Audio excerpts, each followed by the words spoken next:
Welcome to Kinky Knots Cafe, Proactive is the Way, where we provide you tools and resources to enhance your mind, body, and spirit. Get ready, folks. Let us nurture you from the inside out. Hello, everyone. Welcome to Kinky Knots Cafe, Proactive is the Way. We have Miss Tiffany Bryant here with us today. Hey, Tiff, how you doing? Hey, Toya, I'm doing good. How are you? You know what? I'm a bit tired.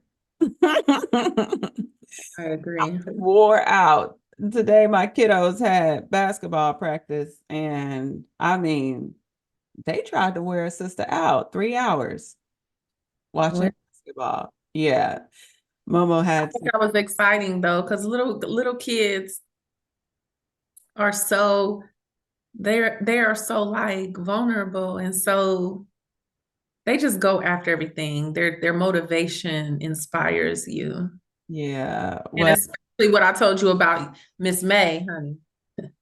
May be something great, honey. I Because hope. when you have that internal type of drive and that internal accountability, like is that the right word I'm trying to think of? Just to yourself, Mhm. how hard you are on yourself without anybody even having to tell you, like, where did that even come from? Yeah, she is. She is. She definitely is hard on herself, wants to do her best in what she does, which is She pretty. is devastated. I have never seen her Yeah. like Because you're talking about last week when they last week. lost their She game. But lost her game. she not only lost her game, she's okay with losing, but if she doesn't perform, Right. If her performance is not consistent. yeah, but which is interesting because this is May's first time playing basketball. So I'm thinking to myself, like, what does performance mean for you? Because she's Who set her bar? who set her bar because she's just learning how to dribble. She's just learning how to shoot. The concept of guarding a man, she's still learning. She doesn't even know what offense and defense is, or she gets, a little bit confused with regards to the whole notion of how basketball is structured and are the fundamentals of basketball. So when I saw her crying, I was like, it's going to be okay. You are learning. This is a learning experience and just embrace it and keep putting your best foot forward each week. And so this week, she definitely put her best foot forward. She got a little better. So hopefully it will continue. But yeah, so a little tired, but we'll get through it. I was committed. I said we're gonna have to do this. So Right. get through it. But hopefully we won't hold you all too long. Wanted to connect again here with regards to the courage to be vulnerable. So happy to have Tiffany back here, and we'll go ahead and continue our discussions. This particular topic came about because we are focusing this month on one of Ray's principles, how to be more radically open-minded. This principle was highlighted in Ray Dalio's book, Principles. And as I was reading the book, Tiffany, he had shared that it's very difficult for people to be open-minded due to some natural barriers that exist within each one of us when it comes to making a decision. And he had shared there was kind of like two biggest barriers to being open-minded and making good decisions. What the two that he mentioned were our ego and then blind spots.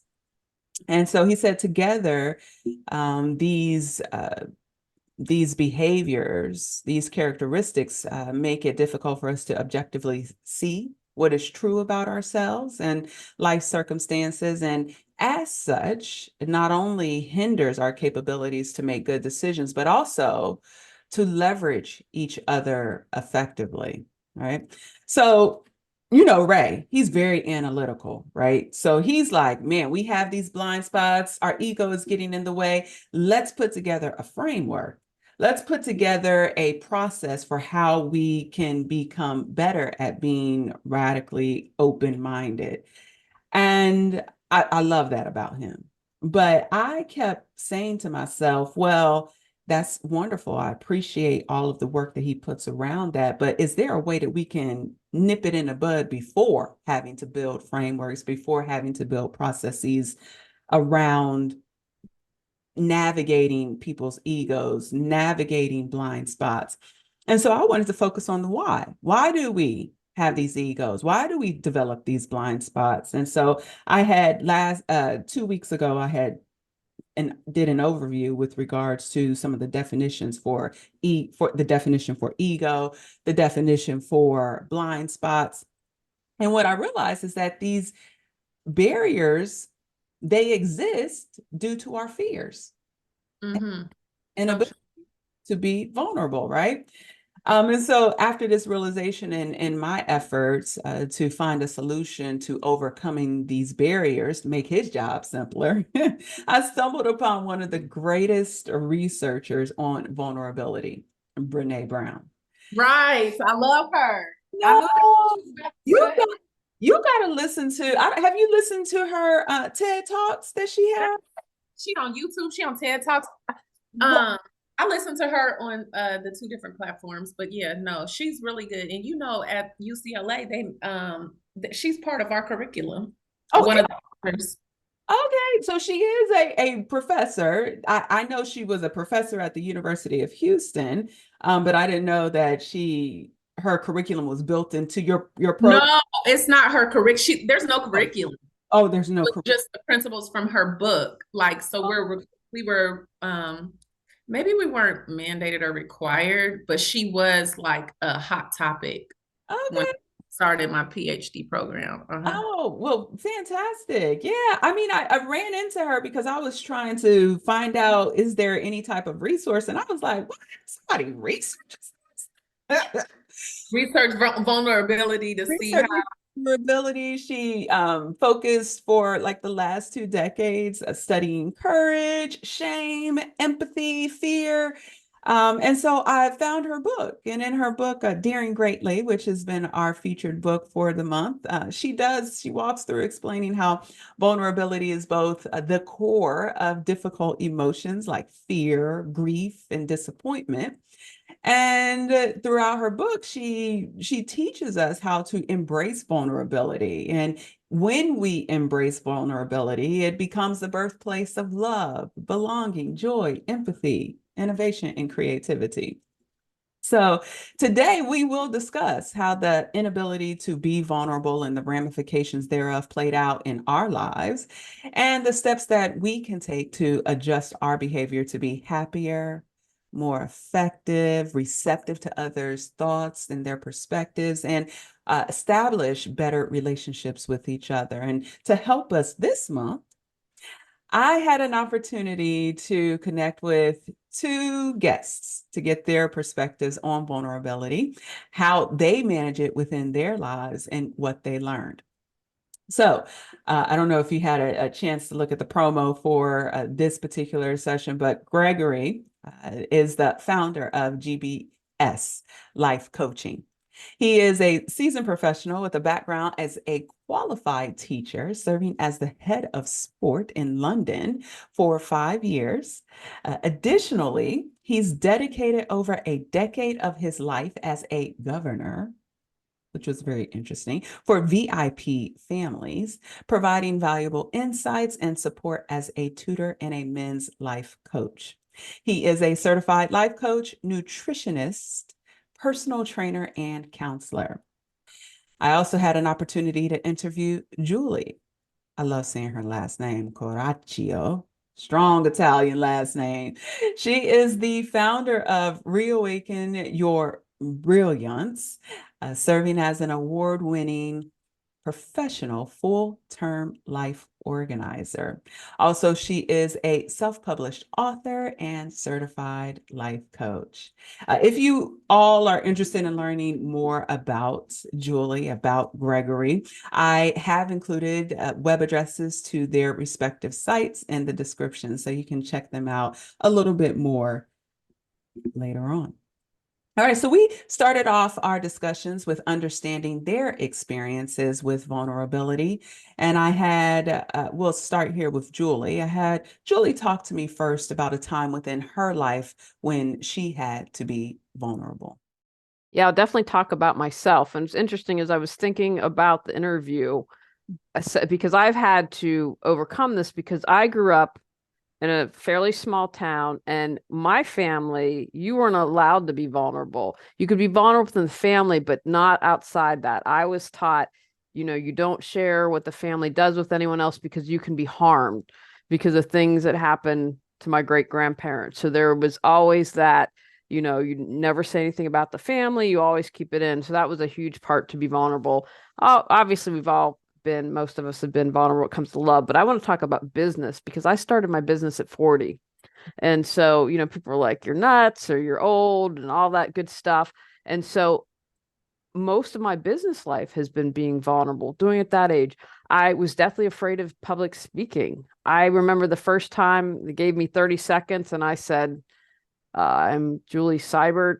I own Healing Through Organization, all different name change and different business now. And that's all I could come up with. But the people and the women were so supportive and said, you can do this, keep going. And I filled the 30 seconds. When I specialized in being green, I was living in Raleigh, North Carolina at the time. South isn't exactly the most green area in the country. And so I remember sitting down, a woman, the first thing she says is, I hate people who do what you do.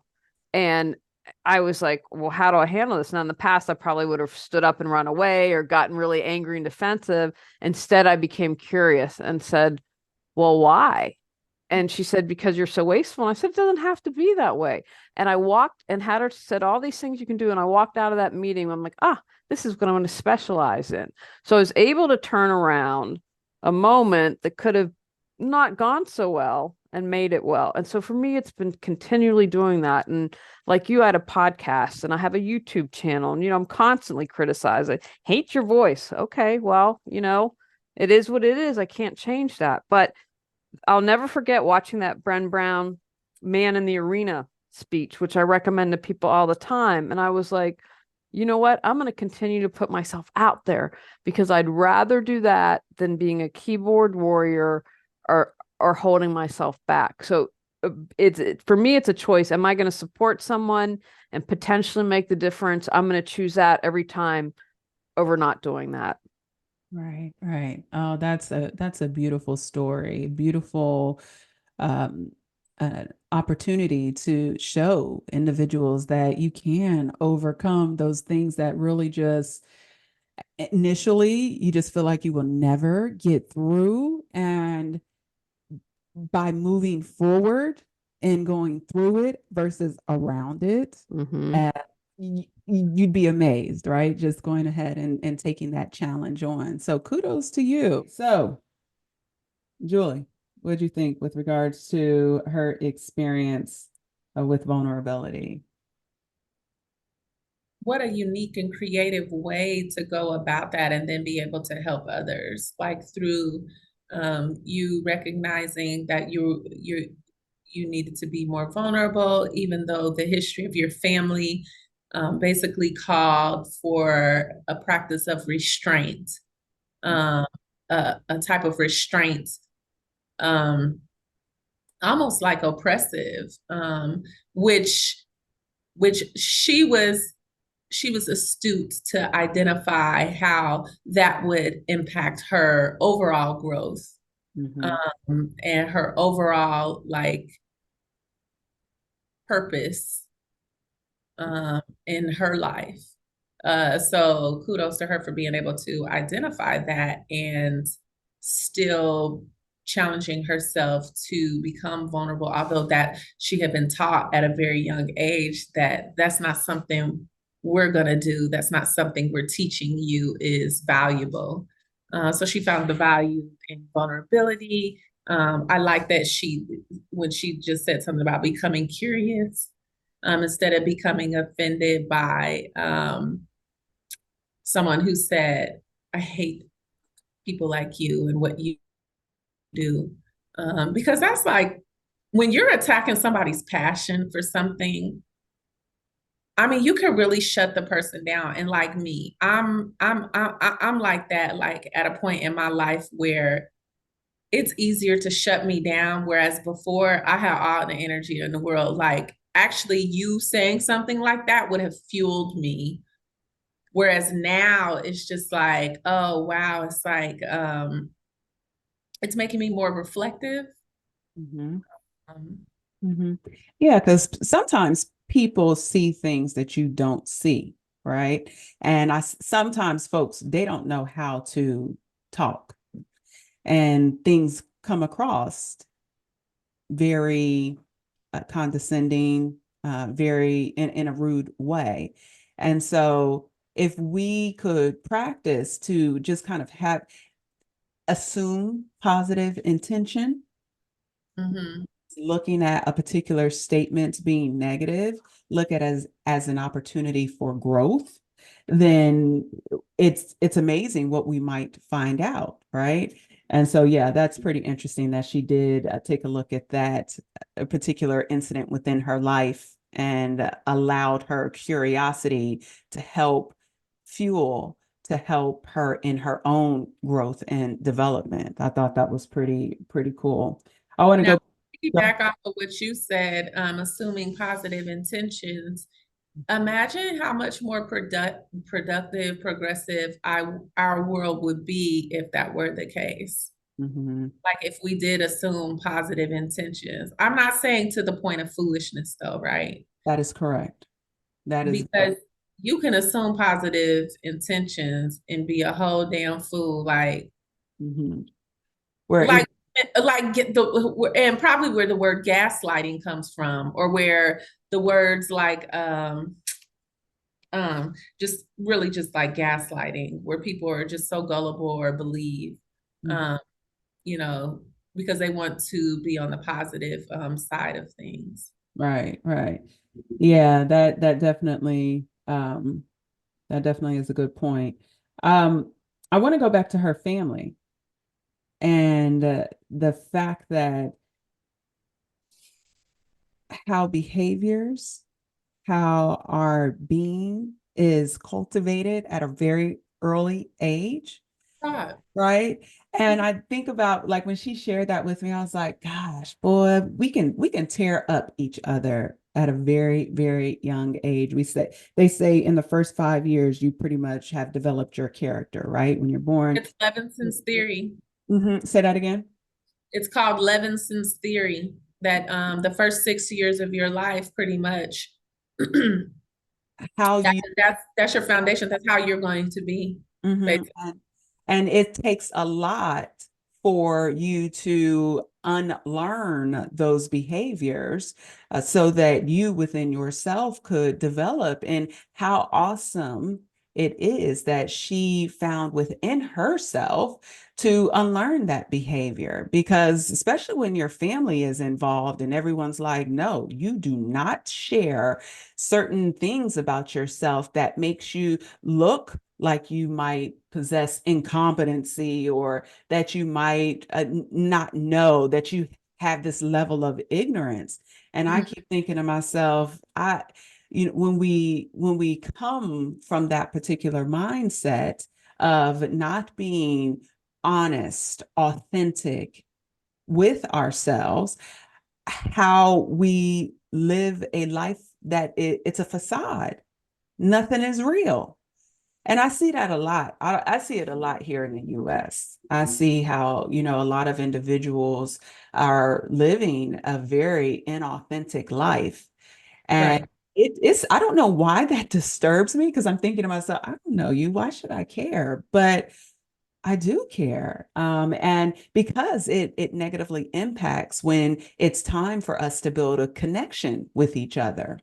And Brene, she talks about that in the book with regards to authenticity and building connections, etc. Let's listen to Greg and how he shared his experience with vulnerability and some financial struggles that he endured. In my mid-20s, there's one clear episode I remember being vulnerable, and linking that to what you said about male ego in particular, and vulnerability myths about men and the difference between men and women, I would say. But for men, it's primarily about money and image, isn't it? And looking like this all-powerful person, And I remember in my mid-20s, I had what would look to be a fantastic job. I was head of department in a school, teaching sport, and I was on a good salary, living in the city. And I remember in the middle of the month going to the cash point, putting my card in, and the cash machine just looked at me and went, and I was like, declined. Oh my God, So I just bought my first apartment, So on one stage, I'd done really well to get to that place, but on the next part, I was wow, and it crushed my ego. First of all, as we talked about, and I felt vulnerable. I felt vulnerable because I had to basically ask for help. So it's like, how do I go about having enough money to the end of the month whilst maintaining this image that I've got that everyone thinks I'm doing quite well. So I'll be honest, and I don't want to say that I sourced some income off my best friend, who was the best man at my wedding as well, and it took a lot to be to come out and to speak about it. So for me, that was the biggest part. I remember being vulnerable, where men are supposed to be, and she talks about this a lot in the book, where men are supposed to look successful, macho, image. They've got the money, they've got the girlfriend, the house, everything. But the reality is that there are bumps along the road, and it's not that simple. But leading on to what she said about vulnerability as well, what you said about vulnerability and growth, that was a real pivotal moment in my life where I said, look, Greg, I've got to earn more money. And, I brainstormed my mind map, and that led me on to like a really exciting career. So if I wouldn't have had that moment, and that wasn't the first moment, I had 2 or 3 moments like that in my life. And I talked about this with my clients, that actually it's not a negative. What is happening is going to spur you on for something else. I talked to you before, we talked about the spark for a fire, and that was definitely something that ignited a long-lasting fire to go and have a much more sort of prosperous career journey, I would say. Yes. What I like what you said about the fact that spark is that when we go through these life mishaps, etc., if you are able to allow yourself to be vulnerable and understand that these are just things happen, right? Things happen, that everything is not going to go as planned, but you try you embrace it, you have the capabilities to move through it. And it's interesting and a lot of people talk about mindfulness and meditation, etc. But if you do allow yourself to kind of go through that, it is a, how do I want to say, like a meditative state of mind where you will think and be able to find a solution. I find that when individuals try to circumvent the process, they find it very difficult to overcome the situation. And so what ends up happening is they're like putting these lies on top of a lie, on top of a lie, trying to remember that lie over that lie, etc. And then eventually they lose themselves. They lose sight of reality. So it's great that, you embraced it. You asked for help. And Brene, she talks about that, how there's this big myth that we have to do this life alone, right? And that people are not going to understand when we have good days and bad days, all of these ebb and flows that we have in life. And she's like, no, that's a fallacy. And don't ever lean on that, right? Make sure you understand that there are people who are out here who are supporting you. I think it is just kind of similar to how we started, the amazing pressure we put on ourselves, even through like vulnerability. Mhm. And it might, so, I don't want to say that because I do think pressure is the reason really successful people are really successful. Mm. Because not only do they have those recommended, I guess, qualities, is that's not the right word, but when Brene Brown is, speaking, and she speaks to vulnerability, it seems like through people's vulnerability, that is how they attain success. For example, if you look at like professional football players or professional basketball players, what makes you even more excited than seeing them handle the ball? Their story, their life story, their family, like where they came from, is super interesting, right? Mhm. And they are day in and day out vulnerable. Life is on showcase. Mhm. And why did I say that? I said that because of the pressure, the pressure to be great, the pressure for greatness. Mhm. Because really success can be defined so many ways, right? Very true. So for me, what Greg had to say, it resonated with me. Mhm. How he had his realization, and it had more to do with money. But if I'm looking at vulnerability, like for myself, I think I was the most vulnerable as a mom, as a single mom. Mhm. Mhm. Mm, Yeah, so, because you have to ask for help often, uh, right? often, and I think that was what burnt me out and burnt me up. Mhm. And burnt you up in a sense because you felt like you were not. Because I had the capacity.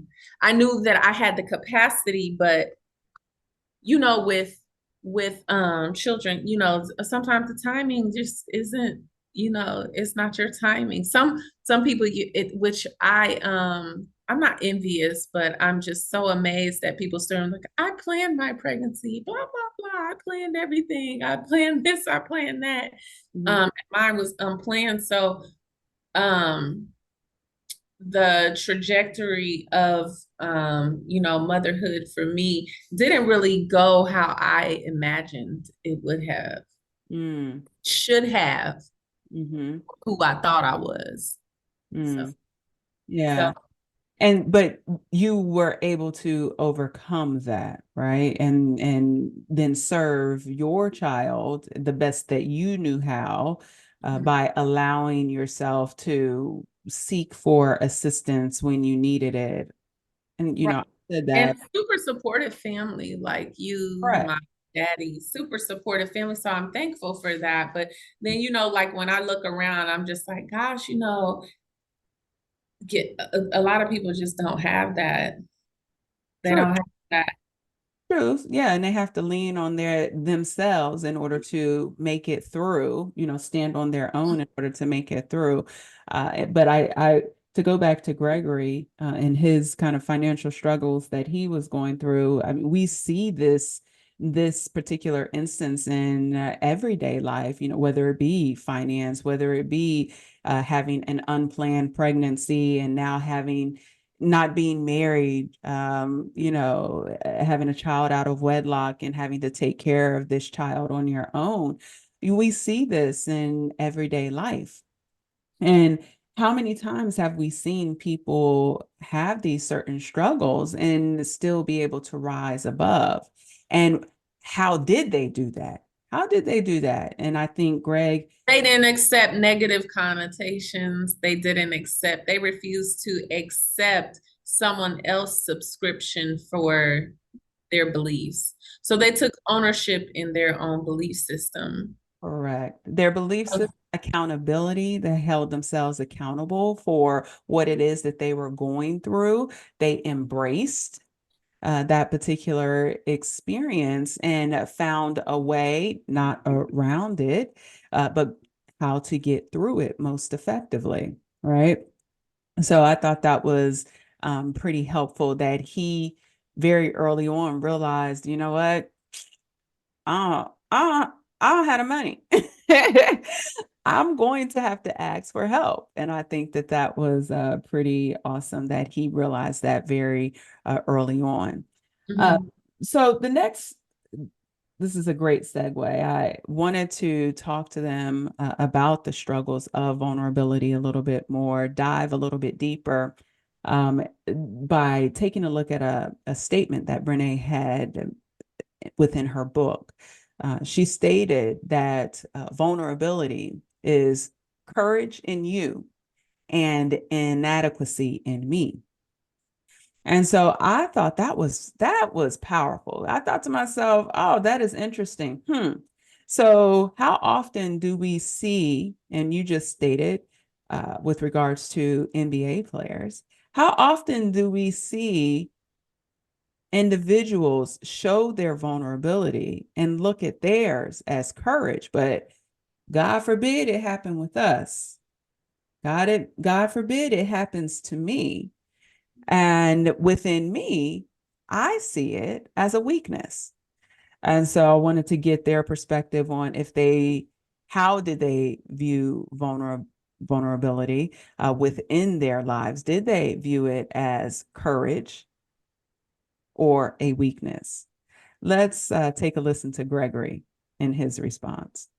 Reflecting on the book's perspective, I saw vulnerability as a courageous act. I think it requires openness and authenticity,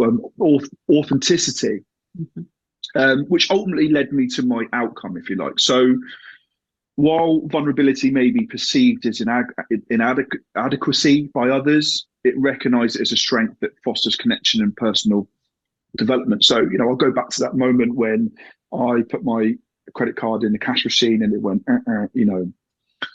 I saw that as courageous because first of all, it led me onto a different path. I realized that I had to do something better, but also I'd say both courage and weakness is actually, it made me think, where was I spending all my money to? Because it wasn't just going on my mortgage. I was living in the city and I was trying to portray a different image. I was going out Friday and Saturday night. So actually it allowed for some real personal development as well, where actually I realized that maybe I was drinking too much, partying too hard, and I had to rein it in. And actually, if I hadn't have reined that in and given myself some balance, I wouldn't be in the position that I'm in now. So yeah, it was a really, really important moment for me, a defining moment. So that's a great question. So I would say for me personally, it was both courage and weakness. It allowed me to see sort of like an overall picture. Okay, very cool. Yeah, and I like that you said that it is both, right? Because initially when you are kind of forced into being vulnerable, right? Because the situation happens and you're like, oh my God, I need help. I need somebody to get me through this because I'm not going to be able to do it and I don't want to be out on the streets, right?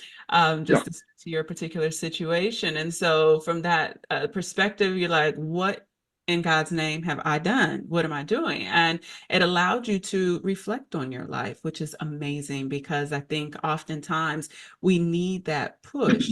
We need that I like to say where we just are running into a wall, that downturn in our life to help us to think differently. And you see actually in a lot, and this is why I kind of brought this particular idea up, because why do we have to wait until we fall on the ground, until we are hurting for us to make a change?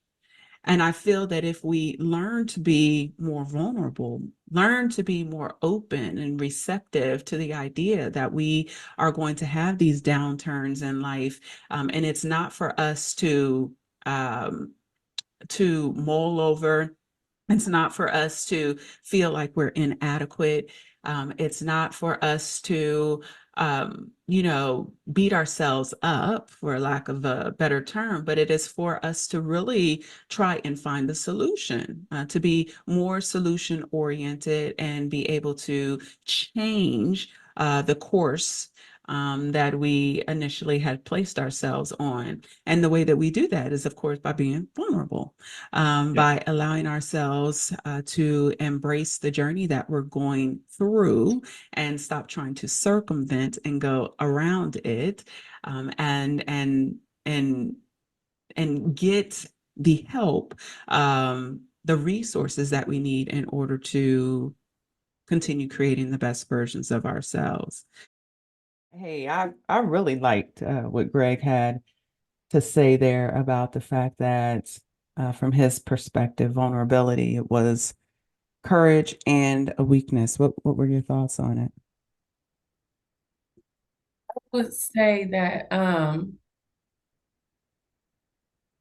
allowing yourself to be vulnerable, right? Because vulnerability is like you expect from exposing yourself. You expect, you could expect attack. You could expect, cruelty for, being so open, like with your, let's say, like with your views. Not politics, not anything like that, but just like with your views, with your life values, and people don't necessarily agree with it. So for me, vulnerability is only courage. I don't see how it's a weakness. So I don't think that it can be both. Okay. You don't think it could be both? I think I only see it as courage. I don't see it as a weakness, because you're the one being open. You're the one laying all things out on the table. You're allowing yourself to be exposed. Well, that's courageous. I think from his perspective, where it became a weakness is when it is unplanned, when it is forced upon you to be vulnerable. So he didn't anticipate that in that particular moment he would have to shed light on the fact that he had a negative instance that occurred in his life. And so initially, when vulnerability is forced upon you, I think the view is, oh my goodness, I'm going to have to show that I was being irresponsible. I didn't plan well. And so initially, I think you go through a phase with regards to your emotions. Initially, this looks like a weakness, but when you release that feeling, when you release the fact that maybe perhaps you were a bit irresponsible, or in this particular endeavor, you were inadequate, then it becomes courageous, because now you're asking for help. You're seeking for advice. You are allowing others into that space to help you find a solution. Discussing it that way, like whether or not it's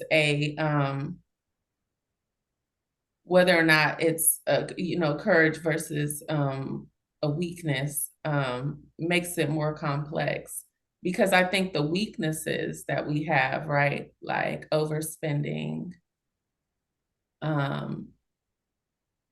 overeating, overdoing, those are the weaknesses that lead to the vulnerability. I just feel like it's kind of like entwined, like it, or I just don't think that, I think being a vulnerable person displays courage all the time. Yeah. But that the reason I asked that question, because for someone to look at it in both ways is interesting. For someone to see that, hey, because the question was more around how individuals see it in other people versus themselves. Right. And so some individuals will see, wow, and you had mentioned it when you were talking about NBA players, how they are in the spotlight 24/7, but how their story, if there's a story behind them, it allows them to be perceived in a different light as this individual who had to go through so much to reach to where they are. Oh, that is so great. And then they're sharing their story. Oh, that's so courageous. But before And they, that they're being vulnerable. yeah, in that they're being vulnerable, and we external to their life look at it as, wow, what courage for that person to go through these things and then to share it with the world so that they can be scrutinized even further. And then when it comes to us, if we were to go through the same plight in life, we would, we would look at it as a weakness within ourselves, because we don't want. And so, for example, Julie Coraccio, one of our guests, stated she grew up with the notion vulnerability is a weakness. Don't you dare show that weakness. Don't let any individuals know that you are vulnerable. And this actually brings me to one of the questions that I had, because I wanted to know. So talk to me a little bit about, have you ever tried to circumvent vulnerability? Because with Julie, especially, she was an individual who didn't want to show it. She couldn't show it because if she did, she would be perceived as, whatever it was that they perceived her as, that showed it as a weakness. And so I wanted to better understand, did you ever circumvent it? And if so, did you ever feel like there were benefits from circumventing it, or consequences? And if never, what were some of the results of embracing vulnerability? The other question that she hones in on, because I'm not going to stop the interview, I'm going to actually let it continue on, is that she shared some of the characteristics that came about as a result of one being vulnerable, characteristics negatively, and when she embraced it.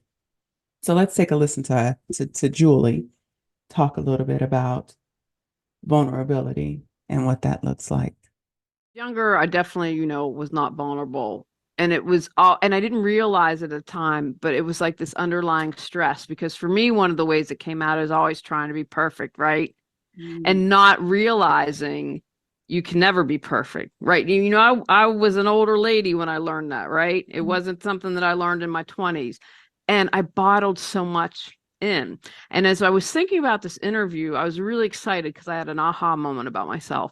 I have always been an emotional eater, and I made that connection.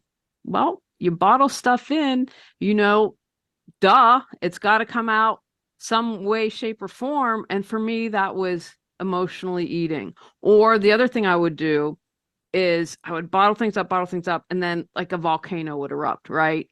And of course, at the most inopportune times, we're like, what is wrong with you, weirdo? Right? There's something going on. So, people, we think that we can compartmentalize, but at some point, it's just going to explode on us. And so, once I embraced it, I could connect with others better, which was really important. And then the big thing is it helps heal, right? It was just another something that had to be healed. It wasn't anything that was wrong with me. I tried to avoid using words like wrong or mistake, because if I learn something from it, then it's not wrong or not a mistake. Now, if I'm doing the same thing 100 times in a row and not growing and not learning and not paying attention, then that's something completely different. But I'm not talking about this. Most of us are like, I don't know what I don't know. Right. And so anything that's going to contribute to my healing, it's just, and it can constantly be things. So I think for me, that was the big shift and the big change that happened. Okay. I like that word that you said, that you were able to connect and heal. I think that is so important that folks understand when you're more vulnerable. And Brene talks about that. She talks about how she had to do a speech, and I can't remember in front of one of the, was it military or a sports team? But she talked about how the manager or the leader of that organization came to her and said, "Hey, good job. If you didn't show your truth, our men would have saw a basically a liar, someone who was not inauthentic, right from the beginning." And so he was like, but because you showed your vulnerability, it allowed them to connect better with you and have an appreciation for what you stated. And then that aspect of healing, girl, is this a woman thing where we just, when we stress, we just gotta, eat, and then we get into spaces where we're just not taking full care of ourselves. And so, yeah, it allows you to heal, and you'd be amazed when you can release that stress. Your cortisol levels go down. You can lose your belly. I still got mine, but you can lose You and me belly. both. Yeah. That's a whole nother stress. That's my kids' stress. But that's a good stress. But so you go through these changes that are really positive. So I'm glad that you released and allowed yourself to embrace vulnerability. That's fantastic. Talk to me a little bit about when you embrace vulnerability. From your perspective, what are characteristics that you feel one should possess to be more vulnerable? Trust, right? I'm trusting, okay, it's for my best good. I've got to trust. I need to learn this. I need to trust that this person needs to be in my life at this moment. So for me, trust is huge. Curiosity, right? Can I come from a place of, that's interesting. Why is that so? Can I? And that to me leads to being more open-minded. If I come from a place of curiosity, then I'm going to be more open-minded instead of immediately going to my ego and having an opinion and shutting it down. And I would say messiness, right? Life's messy. We want to get in the muck, right? It's a lot more fun there.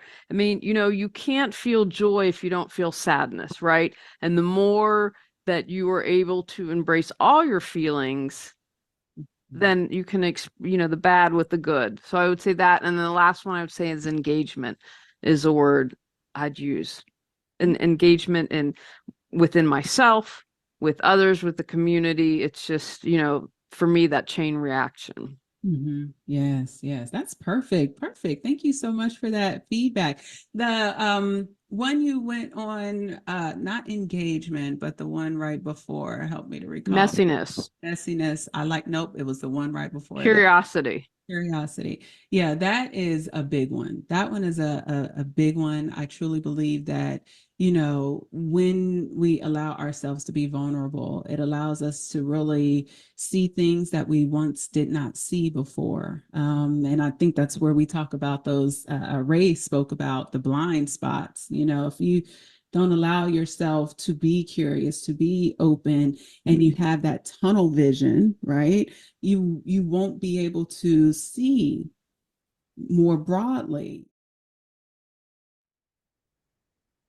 All right. What was your take on Julie and her? And like she said, that made it easier to connect. So like being vulnerable allows you to, especially because we go back to the story, right?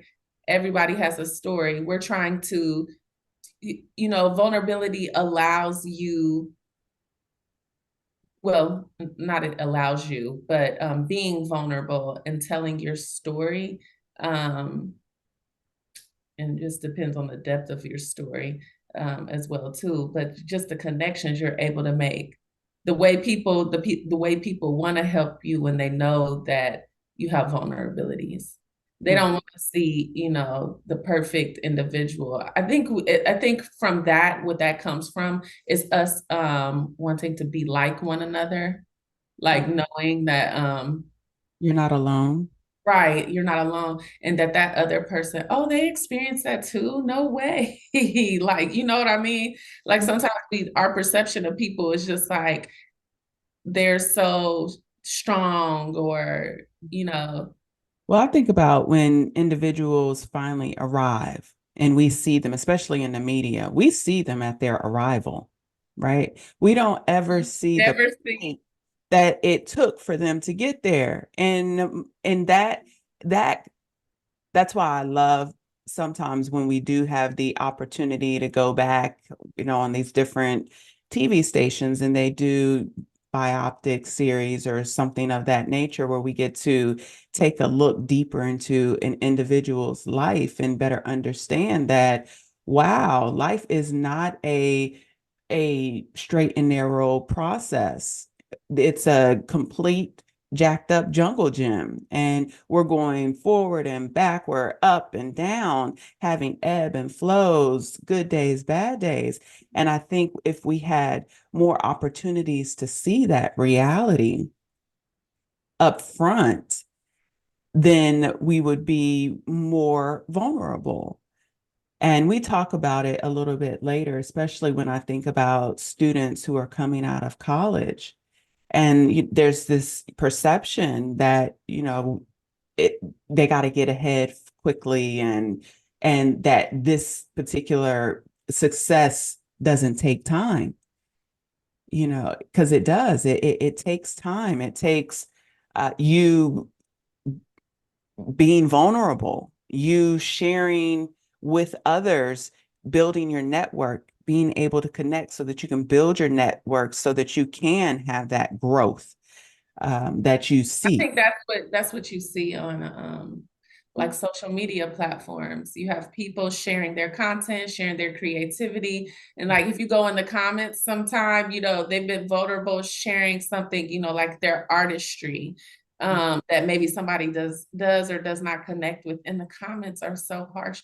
If you sat there and read your comments, you'd probably be so broken, because people go so hard on these social media platforms. Don't they go hard? Well, what did I call it? Is like liquid courage when folks get to drinking and they just start. Because they're behind a screen, They're behind the screen, they get so much courage and behind a moniker. I We don't have to have our real names. Exactly. But yeah, they'll beat you down, not realizing that, wow, it took it took it took courage for you to do this and share it with the world. And then the struggle that you probably went through in order to be able to sh feel comfortable sharing your talent, and then the beat down come. No constructive criticism. I'm like, can we learn to be constructive? No, I don't believe that no one should be criticized. I think we all should be criticized. I think the first time I felt in my life where someone looked at me and was open and honest was my last job. My last job was this woman, and she was like one of the most open and honest to me about, what she saw, etc. And I was like, wow, this is the first. I've never had anyone speak to me in this manner.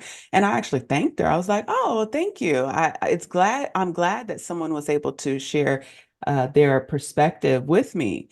Because from my perspective, I've always been a vulnerable person. I will share with folks kind of the struggles that I've gone through in life, and not for individuals to be like, oh, woe is me, or to do it for attention, but to do it to either to help someone, get through their plight in life, or to get feedback. Because I believe constructive criticism is what we need in order to grow. So yeah, but to go back to Julie and some of the benefits and consequences, I do like the fact that she shared that, it allowed her to realize that perfectionism does not exist. We can always progress towards perfection, but perfectionism doesn't exist. It truly needs to be a word taken out of our vernacular, because it just doesn't exist. But we always we can grow, we can always work towards perfection, because in life, up until the day you die, you are going to be learning something new, something different, to help improve who you are or improve your transition or your experiences that you are going through. So I really like that. Let's take a listen to Greg and how he changed his accent to rub elbows with a Russian billionaire. I think there's many ways to look at this, but there's certainly been instances where I've tempted to avoid vulnerability, thinking it would protect me, I'd say. However, I realized this approach, on the flip side, resulted in like a negative downward slope for me, if you like. It had consequences on the outside. So, and I imagine, with your background as a consultant, that you've seen this as well. In England, we like to say, let's say, so I went from being a teacher and I needed more money. So I went to get this crazy job, great money, but working in central London in Kensington for a Russian billionaire. Imagine what that was like. A guy like me walking in front, in my late 20s, walking into a room with a Russian billionaire. And that was when I was at my most vulnerable. It's all good putting a salary and you apply for it and thinking, do you know what, I can do it. But actually, it's easy to talk the talk, but walking the walk is something slightly different, isn't it? And that was when I was at my most vulnerable. So to overcome that, and this is something that I relate with all the clients that I work with, especially the CEO and executive level men, I've been in their position. I put on an accent. I'm not going to lie. I'm from the south of England, and you guys all love the English accent, obviously. Yes. I try to be someone different. And interestingly, that was when I was vulnerable because I thought I had to be someone else. And I put on an accent, and that led to me not being my authentic self. And actually, what happened was, in embracing that vulnerability and maybe not embracing how I should have done, it led to me. I'd say I lost a few friends in my life. Friends who I went to school with, who grew up in the south of England, where I'm from, and I don't think they quite liked the person that I was growing into. Not being myself. Not being my authentic self. So, yeah. So that was, an example where I embraced it. And like I said, I speak to that with clients as well. I imagine these CEO executive level guys that I work with on the outskirts, on the outside, their life looks fantastic. But and the reality is they're actually missing something. And most of all, I tell them, just be yourself. If you want to play golf, play golf. If you want to eat this, then, do what makes you happy. Ultimately, be yourself. And I think that's the most important part. And that is one of the things that I really got from the book as well. Was those vulnerability myths, I would say. Yes, yeah. I don't know about you, but and I don't know if it's because I got 100,000 kids. I only got 4, but I don't know if it's because I got a lot of kids. But I can't remember. I cannot remember what I did from 1 millisecond ago to now, so like me trying to put on airs and, trying to do all these different things that take me away from being my authentic self, and allowing me to that and preventing me from, truly going through whatever I'm experiencing with authenticity. I think it hinders our ability to be a recipient of grace. Because people can sense that. People can sense when you're inauthentic. People can sense when you're not being open and honest. And like you share, I lost a lot of friends.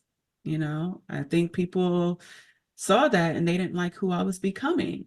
And so in order to, kind of while you're going through the process and developing and growing, etc., through that process, you want to make sure that you keep your tribe together because, as she said, myth, I believe, number 4 is don't try to do this alone.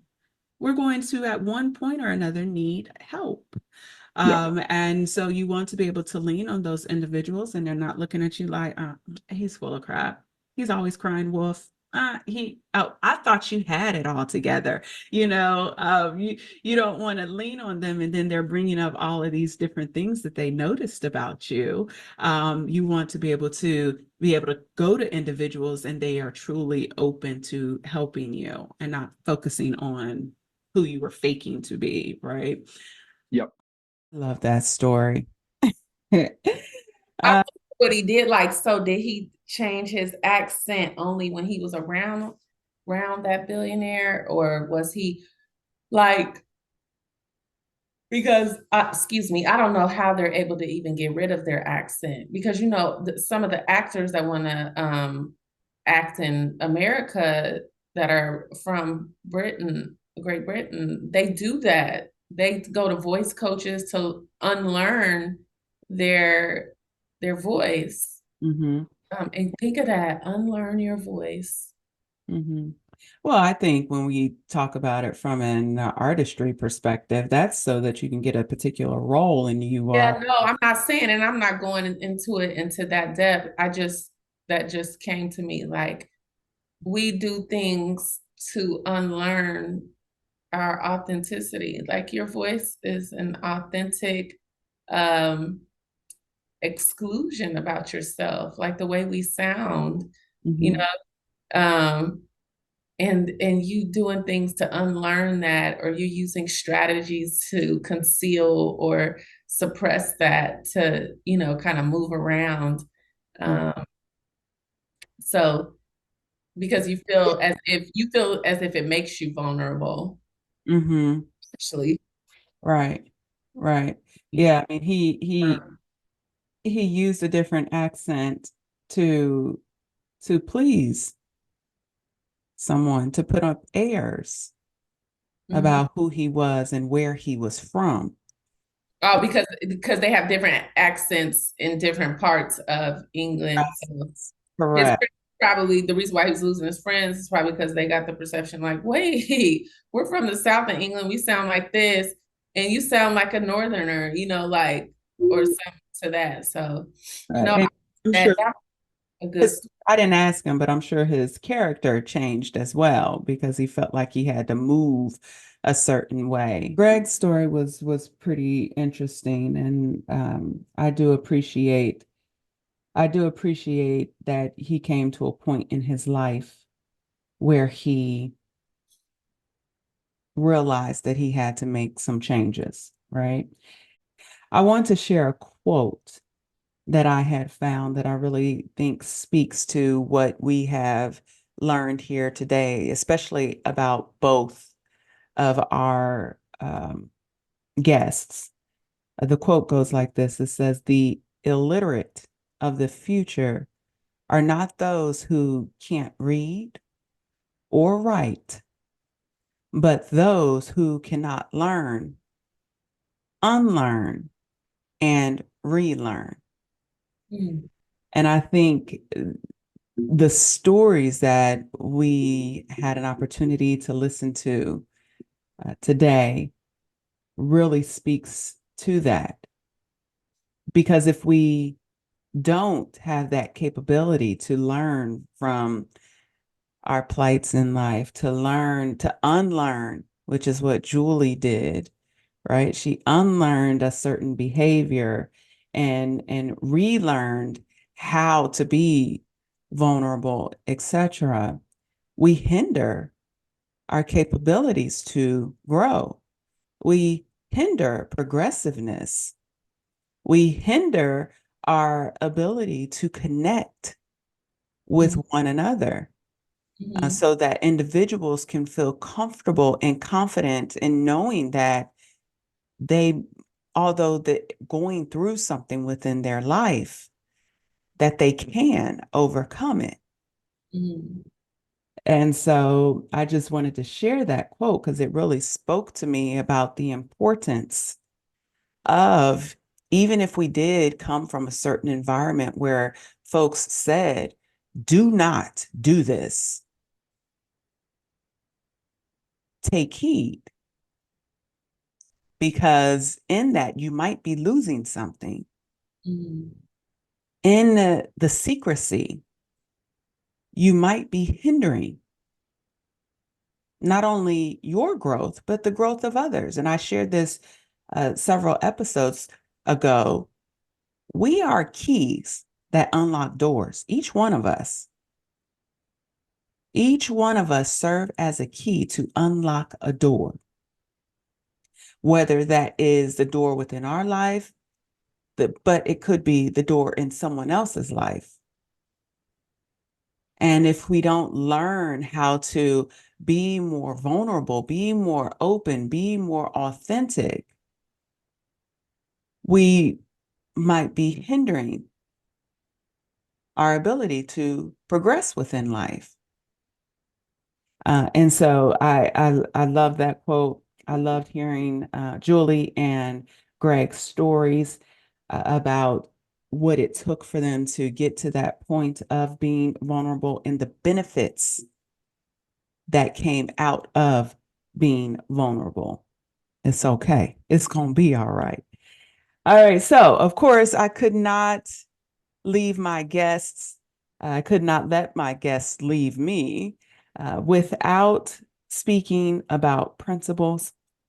As you know, over the course of this year, we are focusing on Ray Dalio's book, Principles. And this month, it's all about being radically open-minded. And of course, I had to ask them the question with regards to their principles and what do they lean on every day to help in managing their lives and their businesses. And so I'm not going to play their clips, but Greg, he shared with regards to some of the principles that he leans on, and we heard it actually throughout our whole conversation here today.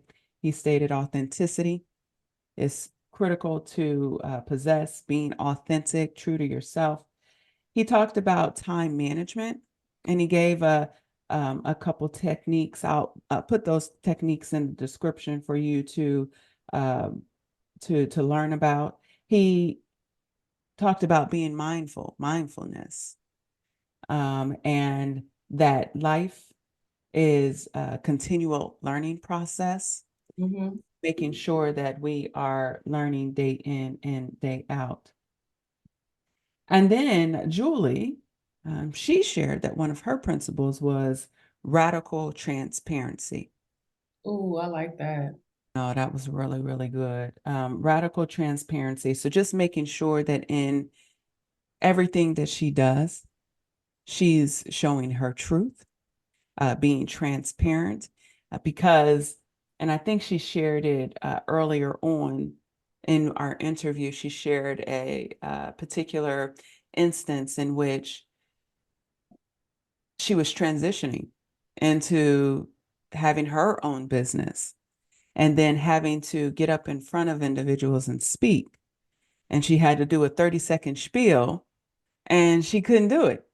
Right. And she was like, man, I had to, and she said the only thing she got out really was her name and what her business was. And so, sharing that experience and then allowing individuals to come into her life when that occurred and encourage her. And she said, and now today I have no problems with public speaking. It's easy for me to do. And it took that particular instance of failing, of her going through that process in order for her to find success.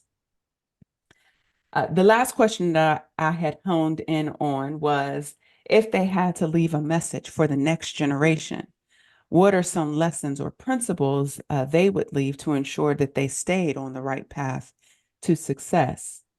And Greg, he had shared very similar to some of his principles, just making sure that individuals embrace vulnerability. And we heard earlier on, he was someone who embraced vulnerability very early on, making sure that we are showing our authentic self, being resilient, because I will tell you, folks will beat you down. Folks will beat you down, and you have to learn how to push through. And then, of course, continuous learning. I'm going to play Julie's clip, one of the messages that she wanted to share and provide for the next generation, some lessons and principles. Let's take a listen. I have a couple. Do a job and do it well. Now, never stay in an abusive situation. I'm not saying that, but I'm not a fan of quiet quitting and phoning it in, right? If someone's giving you a paycheck and they treat you well, you honor that, because I think you do yourself a disservice as much as you do someone else a disservice. You learn from it, and then you take, maybe it inspires you to start your own business. I was treated really poorly at the last job, and I was like, anything's better than this. And it gave me the courage. So I'm grateful every day. Thank you for being so horrible to me, because now I've started my own business, right? It's all about perspective. Yes. Mentioned at the beginning, it's not a mistake if you learn. So don't spend our time beating ourselves up. You learn from it and move forward. Find something that you're passionate about. Have fun. I'm looking at act 3 of my life right now. As I've been thinking about my legacy, I want to have a cat sanctuary, probably dogs. Dogs need home too. So I'm like, oh, I have fundraising skills. I have some social media skills. Am I going to create my legacy, right? And so don't feel like, and if you are in the same job for 50 years, that's okay too. But just be open to all the possibilities that out there. Then my last thing that I would want to leave people with is to know that they are good enough, they are worthy enough, and they are loved no matter what. We all make mistakes, we all stumble, but remember that, because we're either coming from love or we're coming from fear, right? So try to come from love as much as you can. Oh, that is such a beautiful note. Powerful. You gave me goosebumps, girl. I love you. I love you. And I love that you came Aw. on and you helped to enlighten the next generation that's coming up. Because it is tough, when we come out of school, and I don't know where that comes from, but when you're coming out of school, whether it be high school, trade school, whatever, there's this whole thought that I really don't know where it comes from, of the gladiator games is what I call it. Where we're coming out, cutting throats, trying to get ahead, etc. And we're operating out of, I think it's fear, always, not 1000%, wanting yeah. not wanting to be vulnerable, so that we are green. And I said, I'm like, you're green. Folks know you just came out of school. They know that you're not going to understand, right? But so they come out with a whole different, and just to be able to encourage the next generation that life is not like the older you get, you realize we all wrong. So take heed and learn from us old whippersnappers. Yes. and, and when you leave or come out, you come out with love, come out with understanding, come out with respect, for yourself and for your employer. So that's fantastic. What she said was powerful. And you know what is in alignment for me, and a repetitive theme of what both guests had to say was about truth. And we are in an era of truth. This entire era is going to be about truth and not allowing people to escape being vulnerable. You're going to be forced to tell your story, and you're going to be forced to tell it truthfully as well too. Yeah. That is so true, because I tell you, and I had noticed it actually when I came back, when I was living overseas, and I came back and I was like, I don't know, my eyes were open to a whole different world that I don't think that I necessarily saw before. And, I used to tell folks, I was this bubbly Black girl living in my bubble, just doing me, not really noticing a whole lot. But it was really, I felt like it was so many inauthentic people. And my mind was really blown. My mind was blown by what I was witnessing. And but I was excited to see it and be able to witness the transition that is occurring, especially here within the States. It's especially when they started bringing, they brought out all these different reality shows, and then we found out that the reality shows were scripted and no, right? Because we thinking these people are really doing these. Scripting your life, like Who thought of that? And it's because we have to sensationalize life. We have to make it more interesting. entertaining. Right, because but but I think there is a space for entertainment, right? Because there's certain reality shows that, you know, I think, okay, they can be a little bit scripted, but not life. Show the truth. Show the truths within life. And if people get bored, God dang it, that's life. I mean, the reality is that life is not always going to be this big TV show. You're going to have downturns in life where you don't see anybody and they don't see you and you're living in obscurity and that is your life, right? And then all of a sudden, boom, you come out of the woodwork, right? And I was sharing that with you, how that it's a fallacy when we show it in that light, because especially when media shows it in that light, that all of a sudden they just come on the scene and they're successful, right? And we don't show the plight that folks go through to get to where they are. We don't show. And so now you have people hiding who they are, not being comfortable in showing, what they had to go through to get to where they are. And you have a whole bunch of individuals being inauthentic, not showing their truth. Mhm. So it's interesting that it's interesting, this whole particular topic, when I dove into the whole notion of being more open-minded, and then some of the barriers that Ray Dalio shared, that ego and that blind spot, and trying to understand, well, where does it come from in the first place? And hopefully today our audience had an opportunity to witness where the birth of egoism comes from, where those blind spots, why we have them. And then now, hopefully through listening to Greg's story, listening to Julie's story, you can have a better understanding as how to alleviate that before it becomes an issue, how to overcome that before it becomes an issue. All right. Is there anything else that you'd like to share?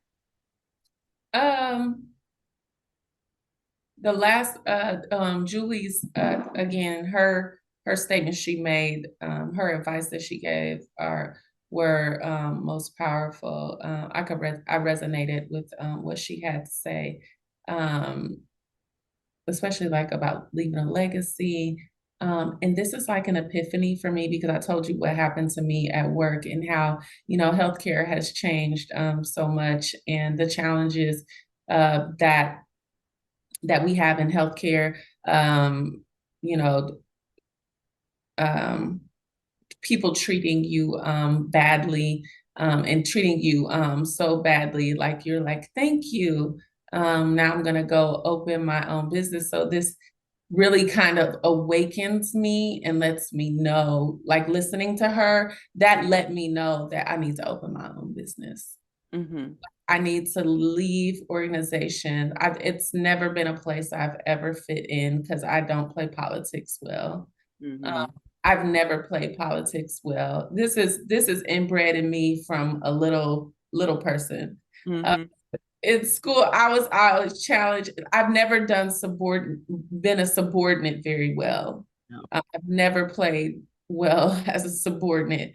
I mean, I can remember I had to think about that, and I even told Daddy. I said, remember all those times I come home from school and on my report card it'd be like, student is insubordinate. Do you know how many years that was written on probably my report card? I wish I could find them. Mm-hmm. Probably all through elementary, I'm sure of, Mm-hmm. that I experienced that. But yeah, so her statements, and both guests, awesome guests, so awesome choices. So that was a really nice touch, really excellent conversation, I think, on vulnerability, on living in your truth, on utilizing Ray Dalio's principles to kind of piece together our lives. Mm-hmm. So very meaningful segment for me today, because now I know I have to get started, and I better hurry up. Well, it's never too late because it's Get really old. I was like, well, yeah, I'm already no. I think, and we got to get away from that. Media does a the good age. I know, because she was like, ageism thing. when Julie said that, she like, I want me a cat sanctuary. And I think that's so awesome. People who work with animals, because you know Mhm. how much I love animals. Of course, you would be awesome. You would definitely be awesome. Yeah, I mean, yeah, don't ever because this whole society is all jacked up with regards to the fact that Ageism and ageism and we don't have the ability to recreate our lives and be successful at an older age. I just think about J.K. Rowling's oh yeah. so many different individuals who have started their careers very late and ended up still finding success. Mhm. Still finding success. So yeah, don't let that steer you wrong. Do you, girl? Do Uh, you? Hey, this week we'll start. I gotta dig my heels in. Dig your heels in and let's get moving. All Mhm. right, all right. Up next, the tangential mind. Today, Tiffany has a song choice for us today. Tiffany, what song did you find for us? We talk so much about truth and connectivity, and this being an era of truth and vulnerability. And so, of course, I looked up and found Truth and Honesty by Aretha Franklin. And just to share with you, it's a soulful ballad by the legendary Aretha Franklin, a song about the importance of honesty and authenticity in relationships, and how the lyrics convey a message of vulnerability and the need for a genuine connection. So you guys go out and listen to that song. How does it go? Do Keep you this know? going. No, Oh, okay. I And what was the think it title? Truth and Honesty Oh, by it's called Aretha Truth and Franklin. Honesty. Okay. All right. Mhm. All right, all right. Oh, cool. I love that you're coming out with the song choices. I love that. That's Uh, that's awesome. All right. We'll definitely check it out. Thanks for that. Join us in 2 weeks as we build on our principle, open-mindedness, where we will discuss experimentation or prototyping with your life. We look forward to you joining us. And in preparation for our discussions, we will be revisiting a chapter in Designing Your Life on prototyping. So if you were here and joined us for our very first episode in season 1 and picked up a copy of Designing Your Life, we will be revisiting that book. Make sure to grab a copy. It is chapter 6, in which we will be focusing on. All the details are in the description. To access all replays or learn more about Kinky Knots Cafe, Proactive is the way, please visit www.kinkyknotscafe.com. Proactive is the way, my friends. Take good care.